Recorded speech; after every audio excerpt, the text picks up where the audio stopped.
Prophecies of Our Lady of Good Success, as told to Mother Mariana of Jesus Torres, Quito, Ecuador, 1582–1635.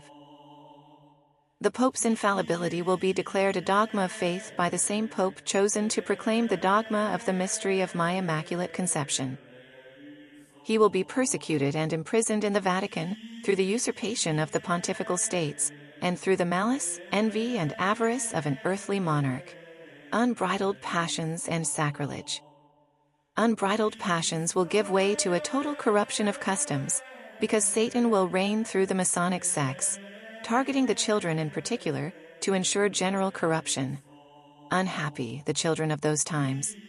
Seldom will they receive the sacraments of baptism and confirmation. As for the sacrament of penance, they will confess only while attending Catholic schools, which the devil will do his utmost to destroy by means of persons in authority. The same will occur with Holy Communion. Oh, how it hurts me to tell you that there will be many and enormous public and hidden sacrileges. In those times, the sacrament of extreme unction will be largely ignored. Many will die without receiving it, being thereby deprived of innumerable graces, consolation, and strength in the great leap from time to eternity. The sacrament of matrimony, which symbolizes the union of Christ with the Church, will be thoroughly attacked and profaned. Masonry, then reigning, will implement iniquitous laws aimed at extinguishing this sacrament. They will make it easy for all to live in sin, thus multiplying the birth of illegitimate children without the Church's blessing. Secular education will contribute to a scarcity of priestly and religious vocations. The Holy Sacrament of Holy Orders will be ridiculed, oppressed, and despised, for in this both the Church and God Himself are oppressed and reviled, since He is represented by His priests. The devil will work to persecute the ministers of the Lord in every way, working with baneful cunning to destroy the spirit of their vocation, and corrupting many.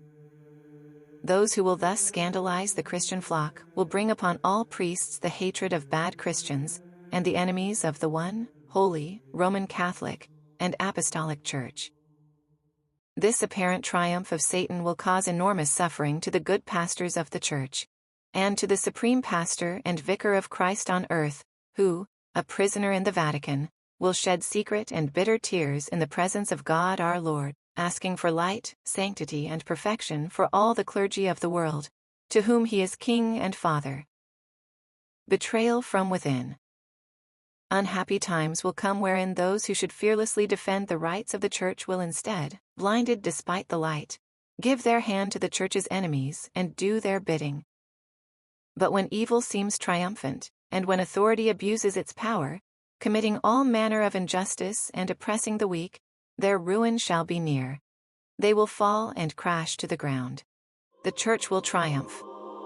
Then will the Church, joyful and triumphant like a young girl, reawaken and be comfortably cradled in the arms of my most dear and elect Son of those times. If He lends an ear to the inspirations of grace, one of which will be the reading of these great mercies that my Son and I have had toward you, we shall fill Him with graces and very special gifts, and will make Him great on earth and much greater in heaven. There we have reserved a precious seat for Him because, heedless of men, He will have fought for truth and ceaselessly defended the rights of the Church, deserving to be called martyr. At the end of the 19th century and throughout a great part of the 20th, many heresies will be propagated in these lands. The small number of souls who will secretly safeguard the treasure of faith and virtues will suffer a cruel, unspeakable, and long martyrdom. Many will descend to their graves through the violence of suffering, and will be counted among the martyrs who sacrificed themselves for the country and the Church. To be delivered from the slavery of these heresies, those whom the merciful love of my Son has destined for this restoration, will need great willpower, perseverance, courage, and confidence in God. To try the faith and trust of these just ones, there will be times when all will seem lost and paralyzed. It will then be the happy beginning of the complete restoration. Impurity, cowardice, corruption.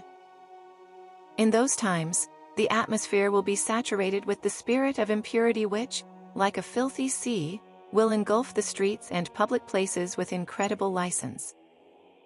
Innocence will scarcely be found in children, or modesty in women. He who should speak seasonably will remain silent. There shall be scarcely any virgin souls in the world. The delicate flower of virginity will seek refuge in the cloisters. Without virginity, fire from heaven will be needed to purify these lands. Sex, having permeated all social classes, will find ways of introducing themselves into the very heart of homes to corrupt the innocence of children. The children's hearts will be dainty morsels to regale the devil. Religious communities will remain to sustain the Church and work with courage for the salvation of souls. The secular clergy will fall far short of what is expected of them, because they will not pursue their sacred duty. Losing the divine compass, they will stray from the way of priestly ministry mapped out for them by God, and will become devoted to money, seeking it too earnestly. We must pray and do penance. Pray constantly, implore tirelessly, and weep bitter tears in the seclusion of your heart, beseeching the Eucharistic heart of my most holy Son to take pity on his ministers, and to end as soon as possible these unhappy times by sending to his. Reflection. The prophecies of Our Lady of Good Success remind us of the trials the Church has faced throughout history and the challenges still to come. Yet, within these messages lies a profound hope that God's mercy and the triumph of truth will always prevail. In times of confusion and division, Our Lady calls us to remain steadfast in faith and devotion. Through prayer and penance, we can draw closer to Christ and remain true to the principles handed down by the Church's forefathers. Her words remind us that the light of God will never be extinguished, even in the darkest moments. As we continue our journey, may we find strength in the promise that the Immaculate Heart of Mary will triumph. This victory assures us that, no matter the challenges, the Church will shine as the spotless bride of Christ, joyful and triumphant. Let us hold on to this hope, trusting in the love and guidance of Our Lady,